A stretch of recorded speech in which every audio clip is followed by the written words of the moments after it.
et bienvenue sur ma chaîne pour une nouvelle vidéo. Aujourd'hui, on va se retrouver pour un nouveau review spécial WrestleMania. Ce coup-ci, on va attaquer le 20e.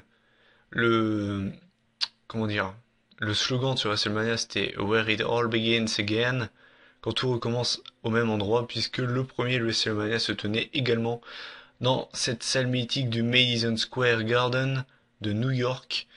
Donc, ce show se déroulait le 14 mars 2004 devant une vingtaine, on va dire, allez, 20 000 spectateurs. Et je vous dis ça parce que sur la page Wikipédia en France, on nous dit 20 000 et sur celle l'anglaise, on nous dit 18 000. Donc, je vais vous dire entre 18 000 et 20 000 spectateurs pour être sûr de ne pas me tromper. Je tenais également à m'excuser juste avant d'attaquer le review. Si je m'avoue un peu bizarre ou autre, c'est parce que je suis malade, donc excusez-moi d'avance. Le thème de ce pay-per-view, c'était Step Up de Drowning Pool. Euh, un thème que j'aime beaucoup, parce que voilà, ça envoie du lourd. Et apparemment, il y en avait un deuxième, Touché, de Gold Smack. Et je vais pas vous cacher que, à part celui de Drowning Pool, je veux dire, voilà, il y a que celui-là que j'ai entendu. Goldsmack, j'en ai jamais entendu parler. Donc à mon avis, ça devrait vraiment être un thème secondaire parce que pour moi, il y en a vraiment un qui ressort, c'est vraiment celui-là.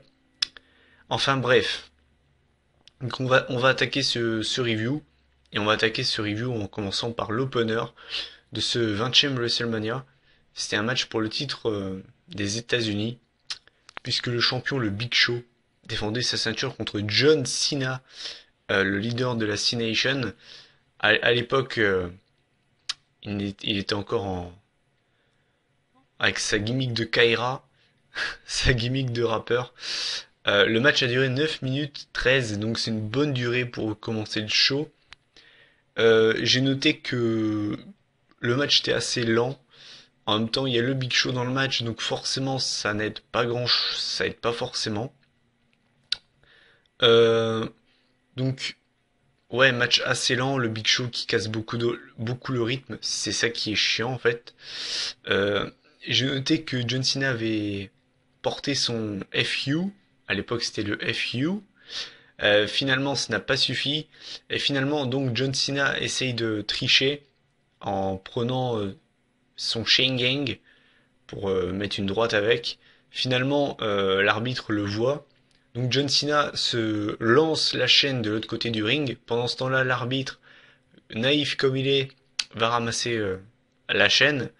Et pendant ce temps-là, John Cena prend un point américain, frappe le Big Show avec, enchaîne avec un deuxième FU et gagne le match pour devenir champion des États-Unis.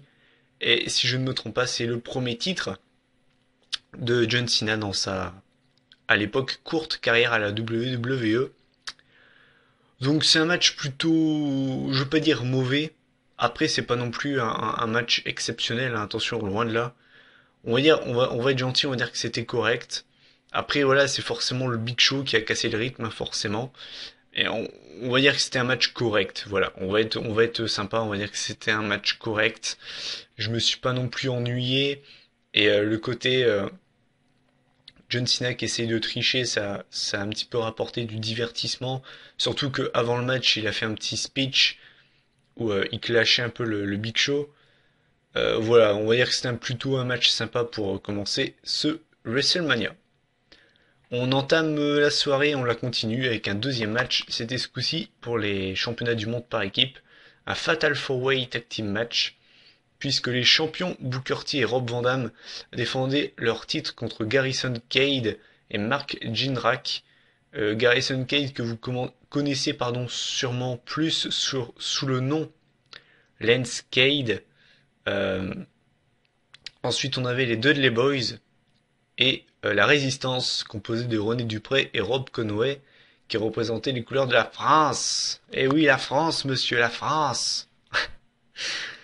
Le match a duré un petit peu moins de 8 minutes, il a duré 7 minutes 52, ce qui n'en fait pas une longue durée, mais ça n'a pas enlevé le côté bon du match, car le match était vraiment bon. euh, quasiment aucune coupure. Voilà, un bon rythme, comme j'aime dans les matchs par équipe. Et donc là, j'ai pas été déçu en fait. On a eu un très bon match, voilà, avec très peu de, comment dire, de cassure de rythme. J'ai noté que à la fin, on avait un scissor kick plus un 5 stars, pardon, un 5 star fox splash sur Rob Conway pour la victoire. Et donc, Rob Van Dam et Booker T qui conservent leur ceinture. Euh, voilà, donc c'était un bon match, meilleur que le premier, avec un très bon rythme. De toute façon, voilà, moi j'aime bien les matchs par équipe, hein, je suis rarement déçu. Et là, clairement, c'était un très bon match. Donc, victoire de Booker T et Rob Van Dam qui conservent leur ceinture. Le troisième match de la soirée, c'était un match sans titre, sans enjeu. C'était un match simple entre Christian et Chris Jericho, un match 100% canadien. Match qui est parti en fait de base de la faute de Trish Stratus. C'était un pari que s'étaient fait les deux. Christian avait dit à Jericho, vas-y, je parie 1 dollar canadien que tu peux pas te la faire. Et après, c'est parti en fight pour ça en fait. Voilà une rivalité pour une jolie blonde. Voilà. Ce qui est voilà assez courant chez les hommes, hein. Le match a duré un tout petit peu moins de 15 minutes. Donc très bonne durée. C'était l'un des meilleurs matchs de la soirée, vraiment un très bon match. De toute façon, voilà, je vais pas vous mentir, hein, quand j'ai vu qu'il y avait Christian contre Chris Jericho, je m'attendais pas à un mauvais match, quoi. Sincèrement, c'est normal, quoi. Très bon match, quoi. Euh, Qu'est-ce que j'ai noté? Oui, donc à la fin du match, on a Stratus qui arrive vraiment à la fin du match, qui commence à taper sur le ring pour encourager l'un des deux, on ne sait pas lequel. Finalement, on a Christian qui la prend par les cheveux, qui la ramène dans le ring. Finalement, qui la jette dans le coin du ring. Finalement, Jericho ensuite va voir Trish pour voir si ça va mieux. Trish, comment dire, ne voit pas que c'est Jericho, donc elle met un coup de coude. Finalement, Christian profite pour faire un petit paquet et gagner comme ça. Donc victoire de Christian. Euh, j'ai noté que c'était un très bon match, mais que la fin me décevait. La fin m'a déçu tout simplement parce qu'on a eu un super match entre les deux et voir le match se finir comme ça m'a, enfin, franchement, j'aurais préféré une fin clean, quoi, ou bien une fin mieux que ça, quoi, parce que je trouve que la fin, enfin voilà, quoi, c'est, moi j'aurais préféré une victoire sur un Unprettier, un kill switch si vous préférez, ou bien, je sais pas moi. Mais voilà, la fin m'a un petit peu dérangé, mais ça n'enlève rien à la qualité du match qui a été très très bonne et qui fait d'ailleurs partie pour moi des meilleurs matchs de la soirée. Donc voilà, victoire de Christian. Euh, Quatrième match de la soirée, c'était un match avec 5 catcheurs, un match 3 contre 2, puisque l'évolution composée de Randy Orton, Batista et Ric Flair affrontait la Rock and Sock Connection composée de Mick Foley et le Rock. Euh, le match a duré 17 minutes, ce qui en fait le troisième match le plus long de la soirée. C'est quand même assez énorme. Euh, c'est encore une fois été un très bon match avec un très bon rythme, hein. Il y a eu très peu de... Voilà, voilà, il y a eu... C'est voilà, que dire sur ce match? C'est vraiment un très bon match, tout simplement. Euh, je disais justement que pour moi, fallait mettre les jeunes en avant. Là-dessus, ils ont tout compris. Vous mettez un mec qui n'avait plus catché à WrestleMania depuis 4 ans, vous le mettez avec un mec qui avait arrêté le catch pour partir à Hollywood, vous les remettez à deux, victoire de l'évolution sur la Rock'n'Sock Connection, et ben voilà, les jeunes ont du spotlight. Alors oui, Eric Flair dans les trois, oui ok, mais c'est un énorme spotlight pour Orton et Batista, et c'est ce que je voudrais voir plus souvent en fait à WrestleMania. Par exemple l'année dernière, moi quand il y avait John Cena, Bray Wyatt, j'aurais vraiment voulu que Wyatt batte Cena quoi. Malheureusement, voilà, il s'est passé ce qui s'est passé, mais là-dessus j'étais très content du résultat et du match. Donc vraiment, gros pouce bleu pour ce match, le pouce Facebook, voilà. Euh, J'ai noté comme grosse prise dans ce match, on a eu un people elbow du Rock sur Ric Flair. Ça n'a pas suffi. Euh, on a également eu un Rock bottom du Rock sur Orton. Finalement, Ric Flair en fait tire le Rock hors du ring. On a également eu un double arm DDT de Mick Foley sur Orton. Et j'ai noté que le match se finissait sur un RKO de Randy Orton sur Mick Foley. Donc victoire de Randy Orton et de l'Evolution. Donc vraiment un bon match et sincèrement très content du résultat pour pouvoir mettre les jeunes, la nouvelle génération en avant. Donc très content. Là on arrive à la pause pipi du pay-per-view, même si je serais resté pour voir. C'était un Playboy Evening Ground match, puisque Tori Wilson et Sable étaient en équipe pour affronter Stacy Keibler et Miss Jackie. Euh, voilà, si vous voulez voir du catch féminin de qualité, ne regardez pas ce match, tout simplement car ça a été en fait, en gros, euh, voilà, ils étaient en soutif, voilà, bon, c'était pour le plaisir des yeux, c'était forcément bon pour les hommes, même pour les, enfin voilà, c'était vraiment beau à voir. Après, sincèrement, voilà, c'était vraiment la post-pipi. Je ne noterai pas ce match qui a duré moins de 3 minutes. Et bon, si on peut appeler ça un match, voilà, c'était plus un plaisir pour les yeux qu'autre chose. Donc voilà. Mais pour la petite histoire, pour ceux qui voudraient savoir la fin de ce match, c'est Tori Wilson et Sable qui ont battu Stacy Keibler et Miss Jackie. Donc voilà. On va dire que c'était vraiment le match inutile de la soirée. Mais ça m'a quand même fait le plaisir de le voir. Voilà. On arrive au sixième match et c'était un Cruiserweight Open Challenge pour le Cruiserweight Championships. Le match a duré 10 minutes 31, ce qui en fait une bonne durée. Les participants, donc, il y avait Tajiri, Rey Mysterio, Bill Kidman, Nunzio, Funaki, Jamie Noble, Shannon Moore, l'Ultimo Dragon et le champion Chavo Guerrero. J'ai pas noté l'ordre d'élimination, mais alors bordel, quel match! Sincèrement, si vous aimez les matchs où il n'y a pas de pause, où ça va à 2000 à l'heure, bah je vous conseille grandement ce match. C'est vraiment un super match avec des très bonnes prises. Pour moi, le spot de ce match, c'est le Shooting Star Press de Billy Kidman hors du ring, qui est tout simplement incroyable. Il s'est d'ailleurs bien fait mal au crâne, il est mal retombé. Mais alors, c'était vraiment le spot du match et l'un des spots de la soirée. Donc très bon match. Et à la fin, donc il reste Chavo Guerrero et Rey Mysterio sur le ring. Et à la fin, on a Chavo qui fait le tomber sur Eddie. En fait, il y avait le père de Eddie Guerrero qui était, non, de Chavo pardon Guerrero qui était hors du ring. Et en fait, il a tenu la main de Chavo pour, bon voilà, victoire de Chavo Guerrero en trichant, tout simplement. Euh, Mais c'était un très bon match, hein, l'un des meilleurs matchs de la soirée. De toute façon, pour moi, le Cruiserweight Championships me manque beaucoup, tout simplement. Donc voilà. Là, on arrive au septième match de la soirée. Et alors là, ce match, qu'est-ce qui nous a fait parler? C'est un classique. Ça aurait dû être un classique de WrestleMania. Quelle tête d'affiche! Arbitre spécial Stone Cold Steve Austin pour un match de monstres, de mastodontes, de tout ce que vous voulez.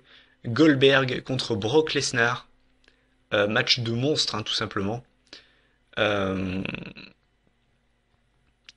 Pourquoi je dis ça aurait dû être un classique? Euh, je vais vous resituer en fait dans le contexte pour que vous arriviez à comprendre pour ceux qui n'ont jamais vu le match.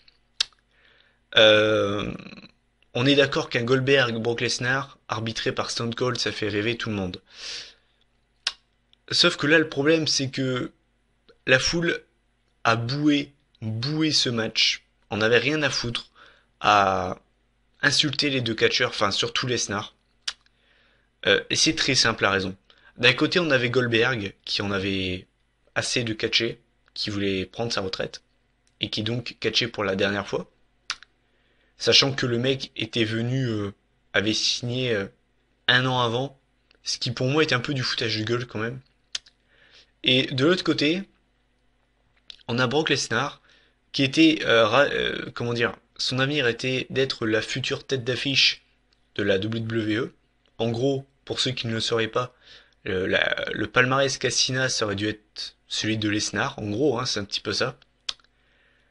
Et le problème, c'est que Lesnar, ben, en avait marre du catch parce qu'il était trop loin de sa famille, il les voyait jamais. Il trouvait ça trop dur. Il en avait marre de se lever tous les jours, de catcher quasiment tous les jours. Et donc, monsieur voulait arrêter sa carrière de catcheur professionnel pour se mettre à la NHL, euh, qui par ailleurs, pour ceux qui ne le sauraient pas, n'a, je crois, jamais débuté. Ensuite, il est retourné catcher au Japon, si je me trompe pas, avant de commencer un entraînement UFC.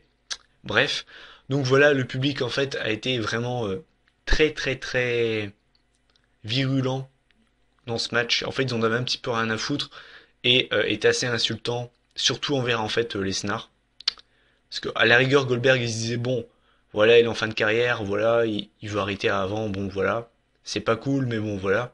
Alors que Lesnar, c'était soi-disant, enfin normalement ça devait être le prochain John Cena, ça aurait dû être lui, et ils ont pris ça comme un affront.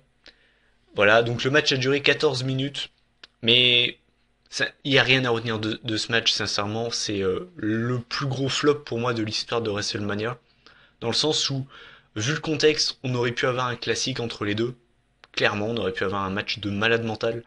Euh, mais voilà. Je vais quand même vous dire comment ce match s'est fini. Euh, le match en fait se finit sur un... On a un spear en fait de Goldberg. Finalement, Lesnar se relève. Ensuite, on a un F5 de Lesnar sur Goldberg. Finalement, Goldberg se relève. Et finalement, on a un deuxième spear. En fait, on a Lesnar qui voulait faire un spear sur Goldberg pour le moquer. Finalement, il s'est fait contrer. Ensuite, c'est Goldberg qui porte un spear sur Lesnar et qui enchaîne avec un jackhammer. Voilà. À la fin, on a Lesnar qui fait un fuck en fait à la foule. Finalement, Stone Cold lui fait un fuck et lui fait un stunner. Finalement, Goldberg revient. Stone Cold partage sa bière avec. Et finalement, lui porte également un stunner. Donc voilà. Bien dommage, on aurait pu avoir un véritable classique de WrestleMania. Donc voilà, c'est dommage. Comme disait Christophe Ajus dans le DVD, c'est arrivé au mauvais moment, mais on avait tout qui était réuni. Le lieu, les catcheurs, l'arbitre, la foule, tout était réuni, mais le contexte n'était pas là. C'est dommage. Ensuite, on arrive avec le huitième match de la soirée. C'était à nouveau un match pour les titres par équipe.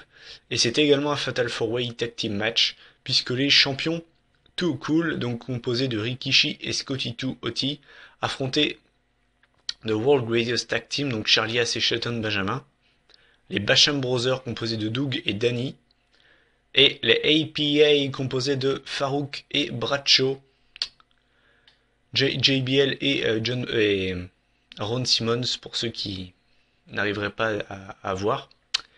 Le match a duré 6 minutes. Alors c'est dommage. Le match n'a pas été très long. Après sincèrement, voilà, dans les 6 minutes qu'on a eu, on va pas se plaindre, on a eu un très bon match. Euh, Encore une fois, comme le match tag team plus tôt dans la soirée, pas de cassure de rythme, un rythme de dingue. Et c'est dommage que la durée de ce match n'ait pas été plus longue. Donc voilà, en fait, au final, à la fin, on a tout cool qui conserve, tout simplement. Euh, j'ai noté que la danse à la fin était assez sympa entre Rikishi et Scotty 2 Hotty. Donc voilà, match bon mais un petit peu trop court. Ensuite, on arrive avec le match pour le titre des femmes féminins. Le match avait une stipulation un peu spéciale, c'était le titre de Victoria remis en jeu contre les cheveux de Molly Holly. J'ai pas vraiment, comment dire, j'ai pas réussi à rentrer dans ce match. Je m'en foutais complètement en fait. Parce que, en fait, je vais vous dire que je vais être franc avec vous. Sur WrestleMania, j'ai eu du mal à me mettre dedans. Parce que je le connais par cœur en fait. Donc, je vais pas dire que ça m'a saoulé de le voir. Franchement, c'est pas une question que ça m'a saoulé. mais je le connais tellement par cœur que voilà, je connaissais vraiment tout de ce WrestleMania. Donc ce match-là, voilà, je l'ai un peu survolé. Donc voilà, c'était un match banal entre guillemets. Je m'attendais à mieux. On n'a pas eu un très grand match féminin. Finalement, en fait, c'est Victoria qui gagne sur un backslide. Finalement, en fait, on a Molly Holly qui essaye de s'échapper, de partir dans le public. Finalement, Victoria la reprend, la met sur la chaise et commence à lui tondre la tête. Voilà. Finalement, ensuite, pour le 10e match, donc c'était comment dire, c'était un match pour le titre de la WWE, posant Eddie Guerrero à Kurt Angle. En fait, comment dire, au retour de la promo, il y avait encore Molly Holly qui se faisait tondre les cheveux, c'était assez marrant. Euh, voilà, donc Eddie Guerrero contre Kurt Angle pour le titre de la WWE. Euh, Affiche de rêve, hein, tout simplement. Voilà, tout simplement. Franchement, ce match, je vais être assez franc avec vous. Si vous voulez voir un bon match, bah regardez ce match, tout simplement. Voilà, c'est tout ce que j'ai à vous dire. C'était un très bon match entre les deux. Euh, Qu'est-ce que j'ai noté comme grosse prise? On a eu un frog splash de Eddie Guerrero qui n'a pas suffi. Ça s'est arrêté à deux. D'ailleurs, tout le Madison Square Garden pensait que c'était fini. Moi aussi. On a eu un ankle lock de Kurt Angle, ça n'a pas suffi non plus.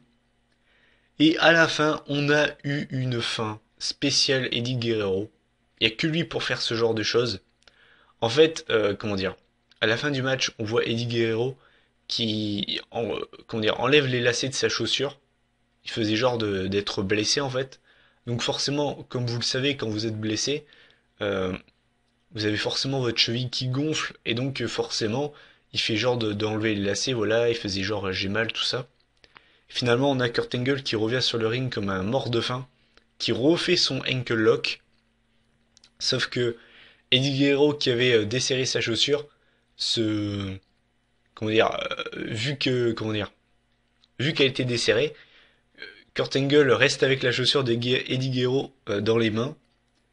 Et finalement, Eddie Guerrero fait un petit paquet en cédant des cordes. Donc voilà, Kurt Angle s'est fait voler du début à la fin du match, quoi. Donc concrètement, c'est un petit peu ça. Du grand Eddie Guerrero pour ce match. Voilà. Sincèrement, c'est un très bon match. La fin est assez marrante et assez innovante entre guillemets. Donc moi, la fin, j'ai bien aimé. Bah même le match, hein. Donc voilà, très bon match pour le titre de la WWE et Eddie Guerrero qui conserve le WWE Championships. Là, on arrive à l'avant-dernier match de la soirée.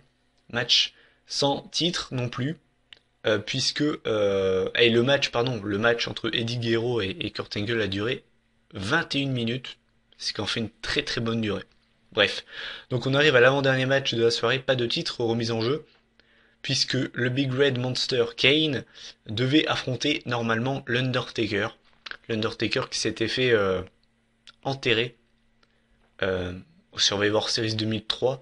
C'est pour ça que Kane disait non, c'est pas possible, je peux pas l'affronter. Et finalement, l'Undertaker faisait son retour avec l'aide de Paul Bearer et de l'urne, la fameuse urne.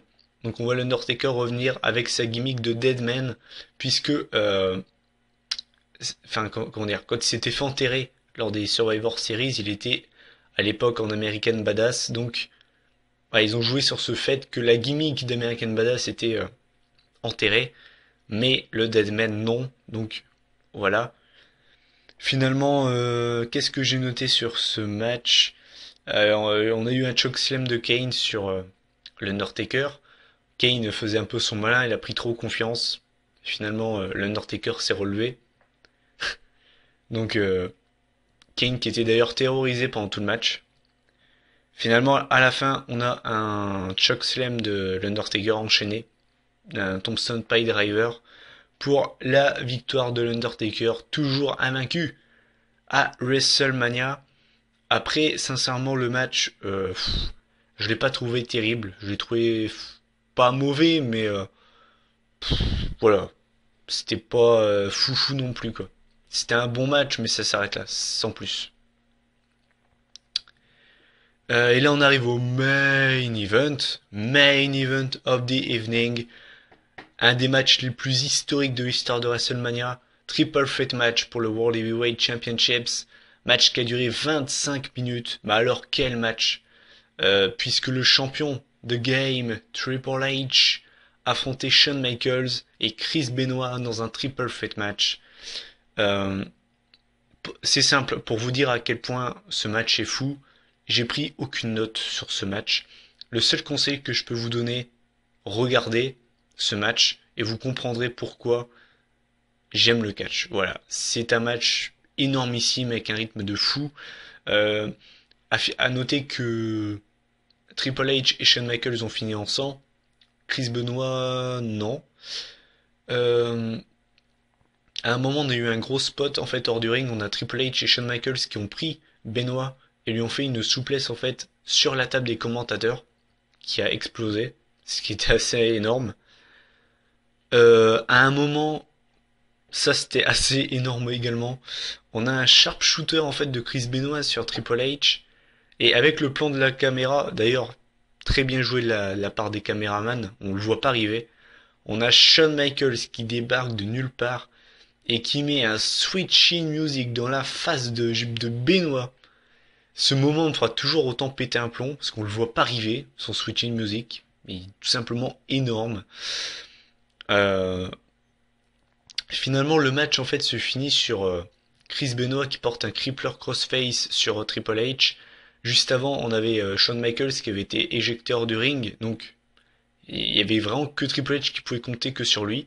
Finalement, il y a Triple H qui commence à s'endormir, qui se réveille, qui essaye de basculer la prise, en fait, les deux catcheurs se retournent, mais de l'autre côté du ring, donc en fait, la prise est toujours portée, et là, Triple H est obligé d'abandonner. Et là, on a Chris Benoit qui devient World Heavyweight Champion.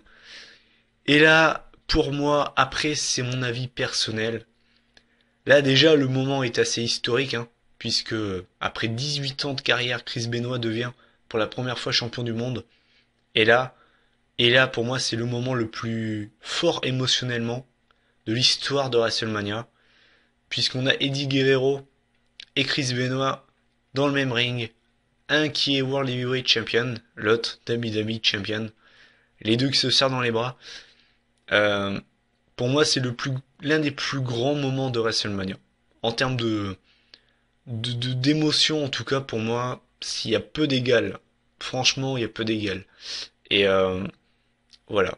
Et même, comment dire, même Ajus dans le DVD le dit, j'ai une larme à l'œil. C'était vraiment un moment énormissime, surtout dans le contexte, quand on sait que les deux ne sont plus là. Voilà.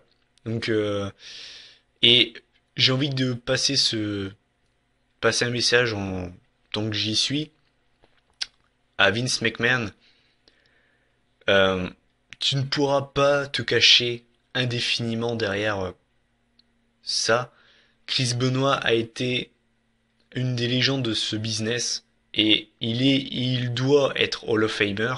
Quand tu vois que tu donnes le Hall of Fame à des gens comme Pete Rose, qui a été introduit cette année-là, ou bien des mecs qui ont un avoir comme Arnold Schwarzenegger ou Mike Tyson, et que tu n'introduis pas un mec comme Chris Benoit, tu craches sur ton propre business. Donc, tu pourras pas te cacher indéfiniment derrière cette histoire. Certes, Chris Benoit n'avait pas à faire ce qu'il a fait, et encore, excusez-moi, après ça c'est mon avis personnel, mais j'ai des doutes sur ce qui s'est passé concernant Benoît. Mais voilà, il pourra pas se cacher. Et un jour, je dis bien un jour, Chris Benoit sera Hall of Famer, tout comme Owen Hart, ils ont beau être pardon, ils ont beau être blacklistés, un jour ils seront Hall of Famer. Voilà. Après ça c'est mon avis. Alors concernant ce WrestleMania, qu'est-ce que j'en pense? Bah c'est un très bon WrestleMania, un WrestleMania historique, pour plusieurs raisons. Je vais pas revenir sur la carte en elle-même, mais c'est un très bon WrestleMania. Juste le gros point négatif de ce pay-per-view, bah c'est le Goldberg Brock Lesnar. qui, comme je vous l'ai dit, aurait dû être un classique de WrestleMania. Malheureusement, voilà, tout simplement. Si les deux n'auraient pas, voilà, c'est une question de circonstances, mais on aurait pu avoir vraiment un classique de WrestleMania. Donc, écoutez, moi je vais vous laisser. N'hésitez pas à demander d'autres reviews de pay-per-view. J'en ai beaucoup à faire, que ce soit des WrestleMania ou bien même pas des WrestleMania. Le prochain review que je vais faire, ce sera certainement cette semaine. Je peux pas vous dire quand. Maximum, ce sera week-end prochain. Si je peux la sortir avant, j'essaierai, mais je promets rien. Et normalement, si je me trompe pas, ça doit être WrestleMania 29. Voilà. Donc, écoutez, moi je vais vous laisser. Encore désolé pour l'énergie que j'ai pu mettre dans cette vidéo, ou bien même pour ma voix, parce que voilà, je suis malade et ça, bah, c'est pas dépendant de ma volonté. Donc je vous laisse et je vous dis à la prochaine pour une prochaine vidéo. Allez, salut.